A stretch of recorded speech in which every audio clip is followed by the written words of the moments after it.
Bendito Deus eterno Pai, nós te glorificamos, Senhor, pelo privilégio de conhecermos o teu nome santo. Ó Deus, e por tuas grandes obras realizadas na nossa vida, nós te glorificamos, Senhor, pois reconhecemos estas obras. Reconhecemos que no meio deste mundo, ó Deus, tão terrível, no meio destas selvas pelas quais temos passado, ó Deus, estamos de pé, porque verdadeiramente só o Senhor é Deus. Porque se não fora o Senhor, não estaríamos de pé. E há muito, ó Deus, os inimigos já nos teriam destruído, porquanto somos um povo que se chama pelo nome do Senhor. Ó Deus, temos buscado honrar o teu nome, e o Senhor também nos tem honrado. Por isso, Deus, nós seguiremos confiantes, caminhando, sabendo que todas as coisas contribuem juntamente para o bem dos que amam a Deus. Descortina os nossos olhos, abre o nosso entendimento, ó Deus, para podermos ser o que o Senhor deseja, testemunhas vivas do teu poder, da tua honra e da tua glória. Assim, ó Deus, nos concede graça em o nome do Senhor Jesus. Amém. Amém, irmãos. Vamos continuar em Mateus, ainda no capítulo 21, a partir do verso 33, existe uma parábola que o Senhor Jesus conta.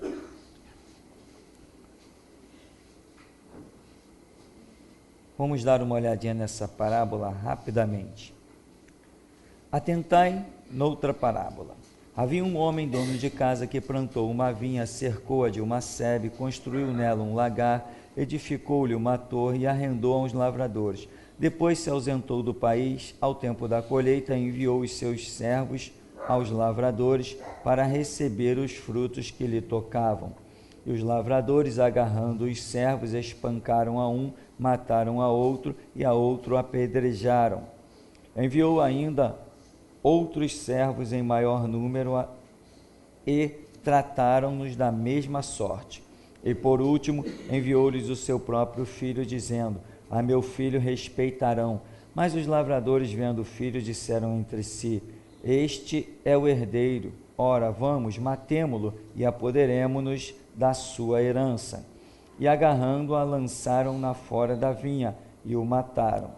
Quando, pois, vier o senhor da vinha, que fará aqueles lavradores? Responderam-lhe: fará perecer horrivelmente a estes malvados e arrendará a vinha a outros lavradores, que lhe remetam os frutos no seu devido tempo. Então esta é a parábola, que me parece ser a mesma coisa descrita de outras formas, logicamente, mas em Isaías, parece no capítulo 5, quando fala que Deus é uma torre no meio do seu povo, cercou o seu povo com uma sebe. O que o Senhor Jesus está fazendo aqui é apenas repetir o que já havia sido dito no Antigo Testamento. Mas, só que Jesus conta a parábola e pergunta para eles: quando, pois, vier o senhor da vinha, que fará aqueles lavradores? Aí eles, os judeus, dão a resposta: fará perecer horrivelmente e arrendará a vinha a outros lavradores que lhe remetam o fruto. Ou seja, eles vão perecer horrivelmente, a vinha será arrendada a outros que lhe remetam os frutos. Quem é que deu essa resposta? Não foi o Senhor Jesus. Quem deu essa resposta foram os próprios judeus. Então significa que eles conheciam na mente deles, dentro dos conceitos deles, tinha a coisa certa, tinha entendimento correto. E depois, mais para frente, nós vamos ler aqui que você vai ver que eles entendem que a parábola foi contra eles. Então veja, eles entendem que a parábola foi contra eles e eles entendem o resultado do que vai acontecer com eles. Só que cadê o arrependimento? Não tem arrependimento. Tem pessoas que reconhecem seus erros, reconhecem que estão trilhando o caminho errado, reconhecem que estão trilhando caminhos sem convicções, mas não tem a humildade de dizer, não, nem que eu leve chicotada, nem que eu seja apedrejado em praça pública, nem que eu seja decapitado, mas eu vou demonstrar meu arrependimento. Porque tem pessoas que não têm o entendimento correto. Irmão, enquanto tiver alguma coisa pesando sobre os teus ombros, você não vai a lugar nenhum. O Senhor Jesus falou, aprendei de mim que sou manso, humilde de coração, e encontrareis descanso para as vossas almas, porque o meu jugo é suave e o meu fardo é leve. Se tem coisa pesada sobre os teus ombros, significa que você está em falta, e quem está em falta não tem estrada para trilhar na presença do Senhor. Eles reconhecem tudo, isso é muito impressionante. A que ponto um ser humano chega, o descaramento, vou usar essa palavra, de um ser humano, de ele reconhecer os seus erros, reconhecer suas faltas, mas não querer demonstrar humildade, em se humilhar. Porém a Bíblia diz que aos que a si mesmos se humilham, Deus os exaltará. Só que tem gente que não aceita, e nós vamos ver isso aqui nessa parábola, de uma maneira que eu acho assim, até absurda. Então, eles dão a resposta, vai fazê-los perecer horrivelmente, vai passar a vinha para outros, até que os frutos apareçam. Perguntou-lhe Jesus, nunca lestes na Escritura, a pedra que os construtores rejeitaram, essa veio a ser a principal pedra angular, isto procede do Senhor e é maravilhoso aos nossos, Jesus se enquadra, né? Isso procede do Senhor e é maravilhoso aos nossos olhos. Ou seja, Jesus aí se coloca como um judeu, como alguém que está ali sujeito à lei, etc, etc. Isso que Deus faz, mesmo que alguma coisa, algum projeto de Deus, né? Ou seja, essa pedra, essa rocha aí, mesmo que o projeto de Deus seja rejeitado, né? Ele diz assim, a pedra que os construtores rejeitaram, essa veio a ser a principal pedra angular, isso procede do Senhor e é maravilhoso aos nossos olhos. Mesmo o projeto de Deus rejeitado, ele ainda assim é o principal. Ou seja, um projeto de Deus rejeitado ou não, ele sempre é absoluto. Jesus está falando, essa pedra, ou seja, a pedra, nós sabemos que a pedra é o próprio Jesus, né? Essa pedra angular de esquina que vocês estão rejeitando, mesmo assim virá a ser a principal. E Jesus vai falar o seguinte, quem sobre ela cair, será espedaçado. E quem sobre quem ela cair, será reduzido a pó. Ou seja, se alguém vier sobre ele, mesmo assim vai perder. E se ele vier por cima de alguém, né, um conceito de luta, um conceito da guerra, o soldado que está por cima, supostamente, está vencendo a guerra, né? Esse é um conceito que a gente pode ver aqui. Então Jesus está dizendo, não importa o que façam com esta rocha, se estiverem por cima dela, vão perder a guerra. Se estiverem por baixo, também vão perder. Ou seja, de qualquer forma, esse projeto de Deus, dessa rocha que vai ser rejeitada, ela vai sair vencedora de qualquer jeito. Pode fazer o que for, porque a rocha sairá vencedora. E o que é a rocha? A rocha é Cristo, a rocha é sua palavra, a rocha é a igreja.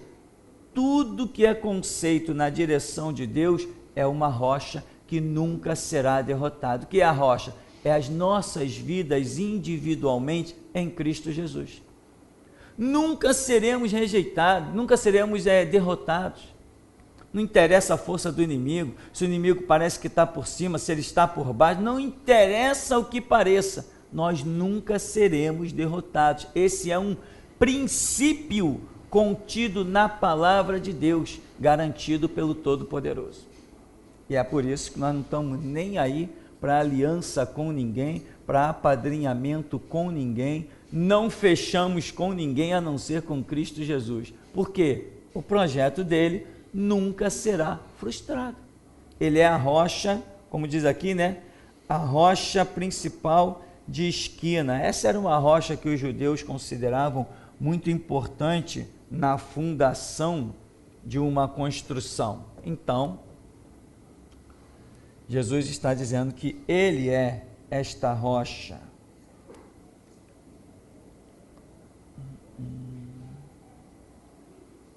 Outra coisa aqui que Jesus diz ainda nesse verso 42, que me chama a atenção, é quando Jesus diz assim: isto procede do Senhor no final e é maravilhoso aos nossos olhos. O que Jesus está querendo dizer com isso? Que isso é maravilhoso aos nossos olhos. Irmão, isso é justamente o conceito, um conceito de vitória, sempre e eterna, né? Quer dizer, isso é tão maravilhoso, quer dizer que se alguém aparentemente estiver me derrotando, ainda assim eu estou sendo vencedor. Se alguém for maioria contra mim, ainda assim eu estou sendo vencedor. E essa expressão me chama a atenção, que o Senhor diz, isto é maravilhoso aos nossos olhos, e diz que isso é projeto do Pai. Ele está mostrando isso como um projeto do Pai, sendo algo maravilhoso, que não importa o que aconteça, se os inimigos estão por cima, se os inimigos estão por baixo, sempre o projeto de Deus sairá vencedor. No verso 43 diz, portanto vos digo, que o reino de Deus vos será tirado e será entregue a um povo que lhe produza os respectivos frutos. Agora eu quero que você imagine a coragem do Senhor Jesus diante dos escribas, saduceus, fariseus, diante de toda aquela elite religiosa, política, que tem a força, que comanda homens. Jesus está dizendo na cara, o reino de Deus será tirado de vocês e vai dar a outro povo, assim como eles mesmos haviam dado a interpretação, dizendo que fará perecer horrivelmente a estes malvados e arrendará a vinha a outros lavradores que lhe remetam os frutos no seu devido tempo. Agora Jesus está só repetindo o que eles mesmos disseram. Eu vos digo que o reino de Deus vai ser tirado de vocês e vai ser entregue a um povo que lhe produz os respectivos frutos. Imagina você, no meio de uma praça, rodeado de soldados romanos, rodeado de judeu carrancudo, judeu de pedra na mão, judeu de pedaço de pau na mão, e você dizendo isso no meio dos judeus. Vocês vão tudo perecer. O reino de Deus vai ser tirado de vocês. Eu admiro muito isso aqui no Senhor Jesus. Ó. Coragem. Eu admiro demais esse negócio, coragem. Mas eu já falei que a coragem está vinculada a conhecimento. Tem uma mensagem recente aí falando sobre isso, esqueci o nome, mas que mostra claramente que só tem coragem quem tem conhecimento. Jesus tem conhecimento. Ele sabe que ninguém vai lançar a mão dele, ninguém vai frustrar o plano de Deus. Ele tem anos a percorrer sobre a terra e chegar até a cruz. Ninguém vai apedrejá-lo, ninguém vai interromper a caminhada dele. Ele tem conhecimento, ele tem entendimento da missão que ele veio realizar e ele sabe muito bem que essa rocha que é ele, os projetos não serão frustrados, eles vão se cumprir porque é um projeto de Deus e ninguém frustra o plano de Deus. Quantas vezes a Escritura diz que Jesus sumiu do meio de uma multidão, se ausentou, mas como que se ausentou? Estava rodeado de um monte de gente. A Bíblia diz que Jesus andou sobre as águas, significa que ele traça caminho por onde ele quiser. A Bíblia diz que Jesus, eu vou usar uma expressão agora que me fugiu a memória, enfim, Jesus nunca pode ter os projetos dele frustrados. Deus nunca pode ter os projetos dele frustrados. Ele, lembra do Getsemane, isso que eu ia falar, quando a multidão veio prendê-la, ele se antecipou à multidão e falou: a quem buscais? Quando eles disseram a Jesus de Nazaré, ele falou: sou eu. E a Bíblia mostra que por 3 vezes, mediante essa situação, todo mundo caiu por terra. Se Jesus quisesse mantê-los ali jogados no chão por terra, teria mantido.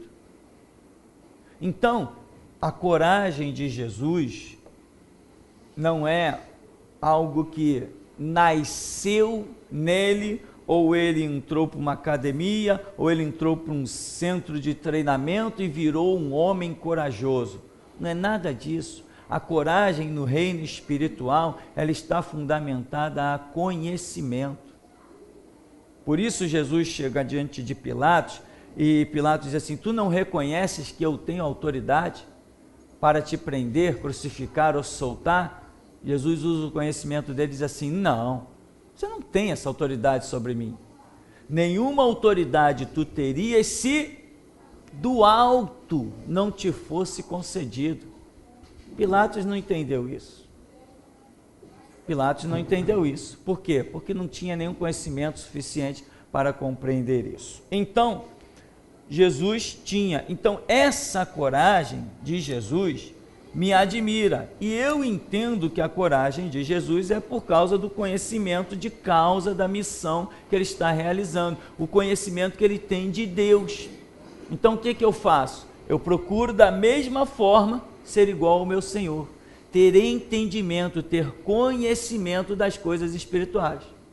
Quando alguém diz: cuidado, estão armando para você, até telefonemas, aí tu está correndo risco de vida e tal, essas palhaçadas todas, isso tudo para mim é piada. Por quê? Porque eu sei que os planos do meu Deus não serão frustrados. Quanto mais me ameaçam, mais eu falo. Quanto mais garantem que eu vou mofar numa cadeia, mais eu estou falando, gravando vídeo, soltando o verbo, cada vez pior. Tem hora que nem eu mesmo me reconheço. Tem hora que eu assisto os vídeos e até eu fico com medo de mim. Então, irmão, essa coragem é por causa de conhecimento. Se você não tem conhecimento, você não tem coragem. Aí você vai ser que nem aqueles camaradinhas que ligam para cá: pastor, assisti o teu vídeo, né? Pastor, eu queria tanto ter a tua coragem. Não vai ter nunca, porque não tem o conhecimento que eu tenho. Está à disposição dele. Pega a Bíblia, vai ler, vai orar, vai pesquisar. A internet está aí, qualquer coisa que você digita lá, sai tudo assim na cara.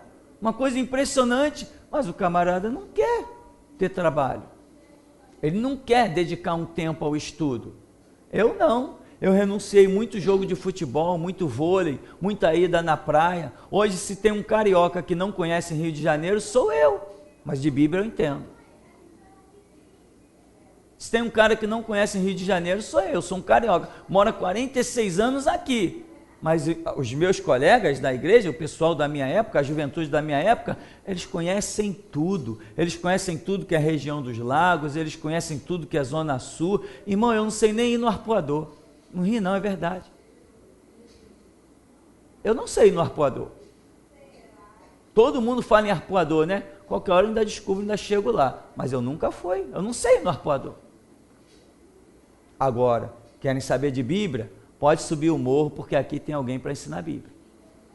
E porque eu sei Bíblia, hoje Deus está contando conosco para realizar estas grandes obras que está realizando. Nós estamos neutralizando leis. Nós estamos atando a mão do sistema judiciário. Estamos calando juízes, promotores e delegados. Por quê? Porque eu não sei no Arpoador, mas eu sei Bíblia. Então, meu irmão, a coragem de um ser humano está vinculada ao seu conhecimento. E tanto certo ou errado, as pessoas agem mediante conhecimento.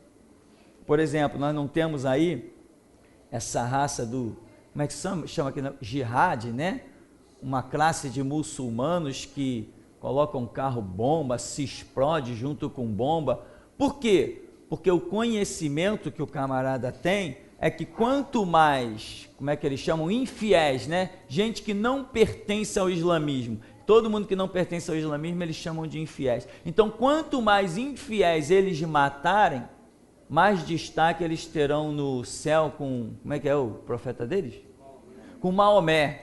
Mais eles terão destaque com Maomé no céu, na salvação. Quer dizer, um conhecimento deturpado está levando-os ao inferno, né? Obviamente, não precisa nem questionar nada de religião. Cidadão se explode num carro-bomba no meio de um monte de crianças, mulheres, gente inocente que não tem nada a ver com exército nem com guerra. E ele acha que ele vai para o céu, porque ele matou infiéis. Lembra aquele camarada que entrou num colégio aí? Tal de Wellington, era o Wellington? Wellington Menezes entrou num colégio dando tiro nas crianças, nas meninas. O alvo dele eram as meninas, porque influenciado por esse mesmo sistema religioso. Por que ele fez isso? Porque ele tinha um conhecimento absurdo, errado, falso, estúpido, mas foi o conhecimento dele que o motivou aquilo. É o nosso conhecimento de Cristo Jesus e do único e verdadeiro Deus que nos motiva a realizarmos o que temos a realizar. Quando não temos conhecimento, a covardia se apodera de nós. Aí eu fico recebendo ligações e e-mails. Pastor, poxa, eu admiro a tua coragem. Pastor, olha, eu queria ter a tua coragem. Meu irmão, o evangelho não vive de aplausos. Eu não tenho nariz vermelho, eu não preciso de ninguém falar da minha coragem, eu mesmo sei da minha coragem, o meu Deus sabe. Eu não preciso que ninguém venha me exaltar, eu não estou aqui para isso, eu estou aqui para exaltar Jesus Cristo, o Senhor. Foi para isso que nós fomos chamados, foi por isso que Ele nos deu este nome, Geração Jesus Cristo, para contarmos a sua história. Que história? A história tremenda das curas, dos milagres e a história de um homem que não se curvou a um império que dominava não só um país, mas todo o globo terrestre. Nós temos contado a sua história. A coragem está fundamentada nisso. E se tem alguém que eu admiro a coragem, não é só o apóstolo Pedro, não. Eu admiro a coragem de Pedro, mas a coragem do Senhor Jesus é algo tremendo. É algo realmente estonteante. A coragem de Jesus, as situações que ele se depara, eu reconheço que eu ainda não cheguei lá não, mas eu me espelho nele para chegar e ter as palavras como o Senhor Jesus tinha. Mas tudo é uma caminhada, que Deus tenha misericórdia de nós. Agora, voltar atrás de jeito nenhum. Então o Senhor Jesus diz, né? Isto procede do Senhor, é maravilhoso aos vossos olhos. Aí ele diz, portanto vos digo, que o reino de Deus vai ser tirado de vocês e vai ser entregue a um povo que lhe produza os respectivos frutos. Ou seja, vocês estão aí chamados, mas o que Jesus quer são frutos. Israel está ali em transgressão, combatendo o Senhor Jesus. E Jesus diz assim, o reino de Deus vai ser tirado de vocês. Porque Deus quer o quê? Frutos. Vocês não têm fruto. Aí Jesus vai, tem o lance da maldição da figueira, que é símbolo de Israel, e uma série de coisas. Agora, assim como Deus tirou o reino de Israel e passou a outras nações, outros povos, a causa foi a falta de frutos. Assim também nas nossas vidas, pessoalmente, individualmente, se nós não tivermos fruto para apresentar, o nome de cristão não vai nos sustentar. Porque o nome de Israel, que é muito mais glorioso na sua simbologia do que nós também não os sustentou. Eles tinham nomes tremendos como pai Abraão, descendência de Abraão, filhos de Abraão, e isso não os sustentou. Deus, o Senhor, lá no Vale de Jaboque, mudou o nome de Jacó para Israel, que nas raízes do verbo hebraico, Israel significa, e ele será príncipe de Deus. Quando o Senhor diz assim, tu prevaleceste contra os homens e com Deus, então tu não serás mais Jacó, mas tu serás Israel. Isso significa, e ele será príncipe de Deus. Era esse o projeto com a nação de Israel, fazê-los príncipe de Deus, só que eles adormeceram no seu título e esqueceram de mostrar frutos.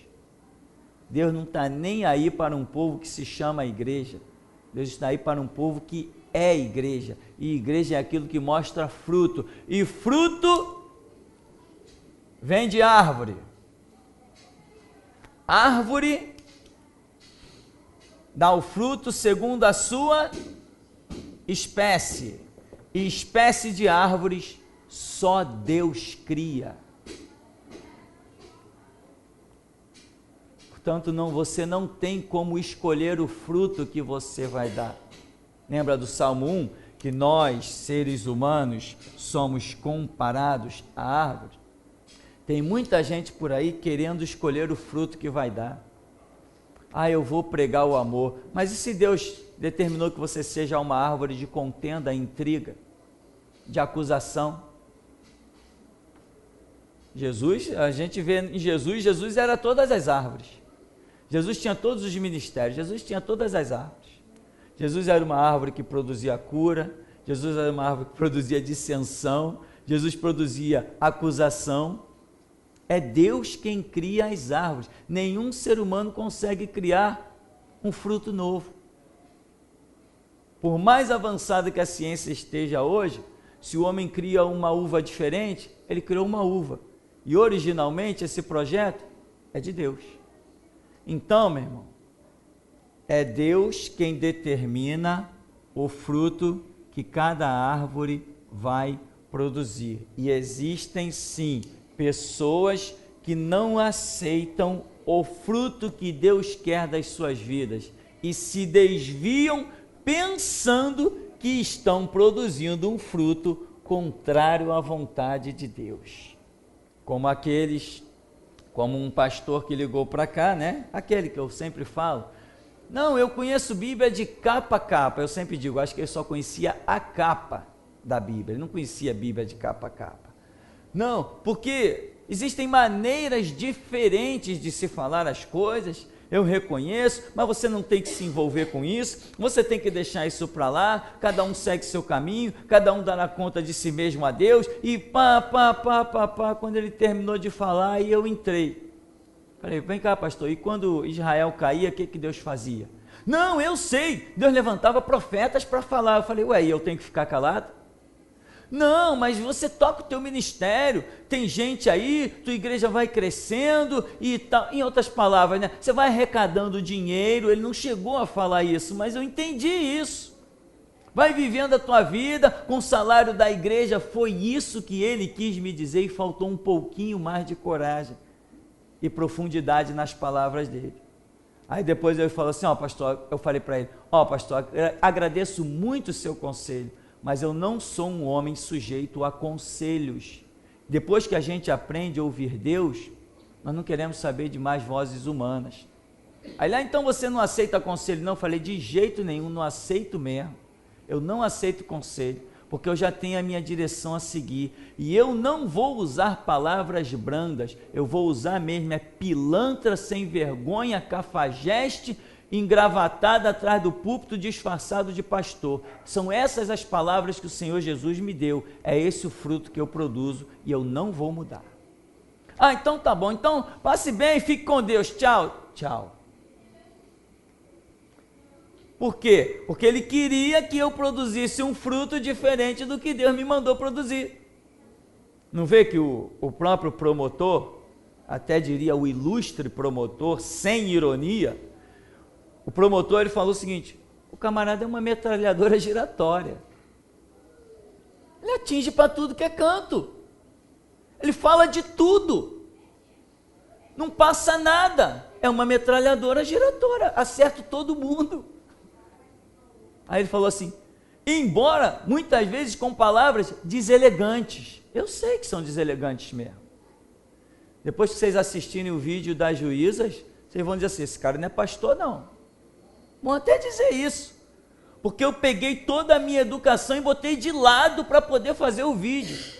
Eu desci ao último nível do vocabulário.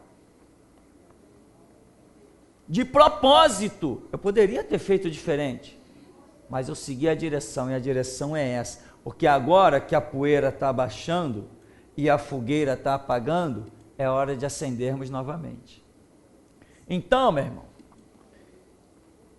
Jesus aqui está falando, né?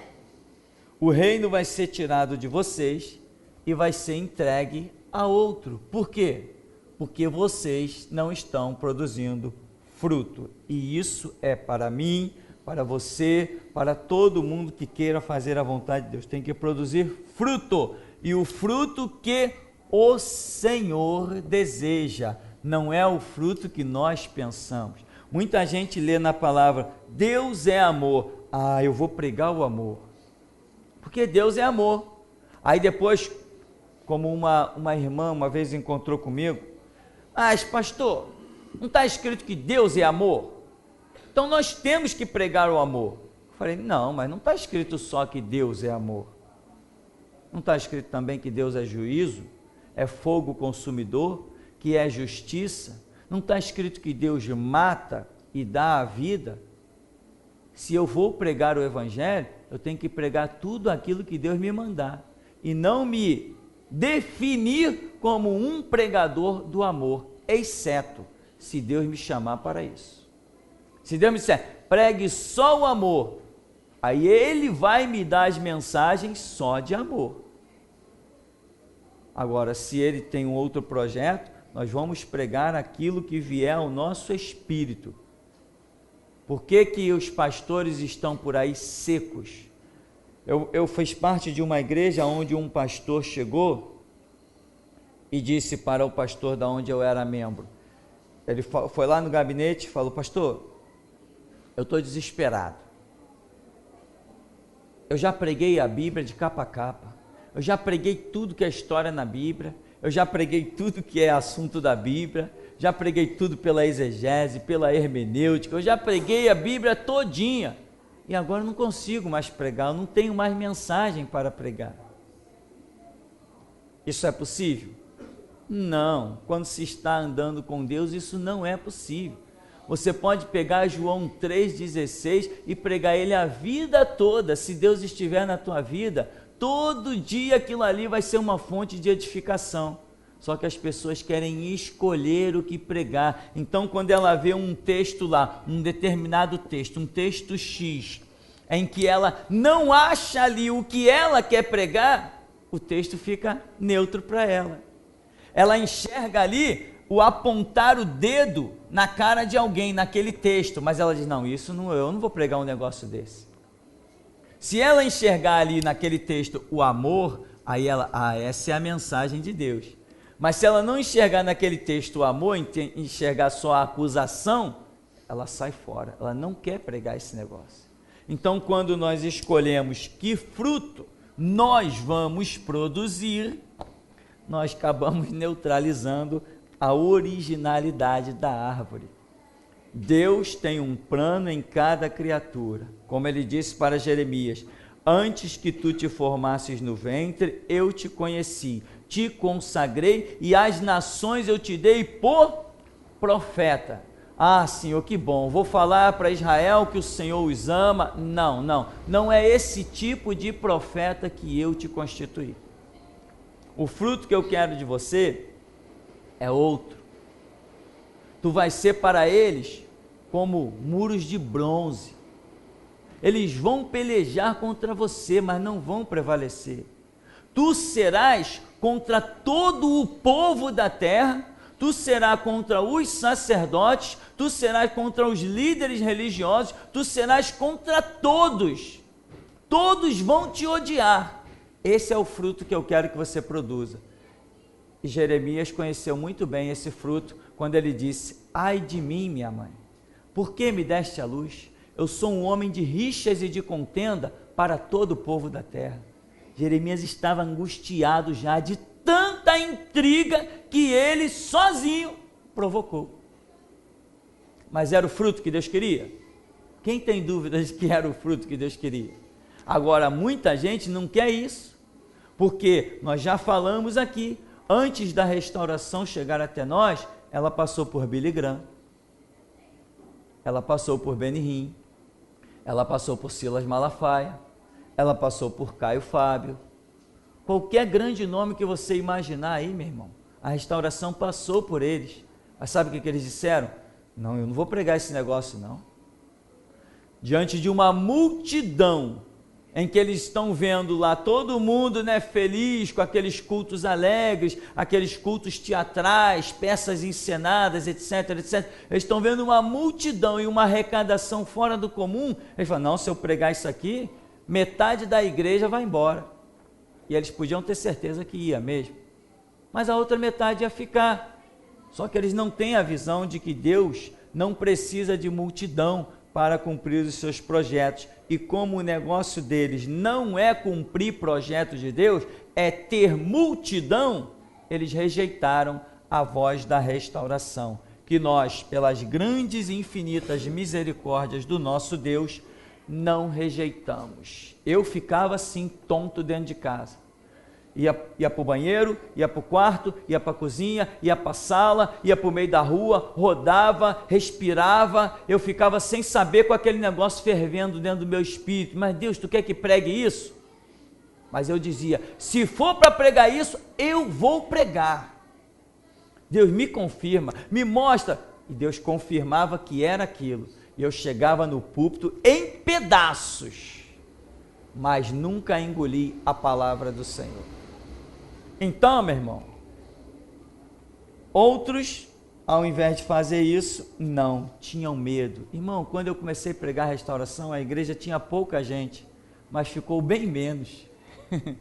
Ficou bem menos. Porém, hoje, olha as obras que nós temos realizado. Então, aqui, Jesus é a rocha eterna. Aí diz no verso 44, todo que cair sobre esta pedra ficará em pedaços, e aquele sobre quem ela cair ficará reduzido a pó, ou seja, nada vai impedir o projeto de Deus. No verso 45, os principais sacerdotes e os fariseus, ouvindo estas parábolas, entenderam que era a respeito deles que Jesus falava. E conquanto buscassem prendê-lo, temeram as multidões, porque estas o consideravam como profeta. Então, eles entenderam. Eles entenderam. Por quê? Porque não adianta, irmão, querer disfarçar. Deus tem a maneira, o modo como falar de tal maneira que todos compreendem. Portanto, não há desculpas quando Deus vem e exerce o seu juízo.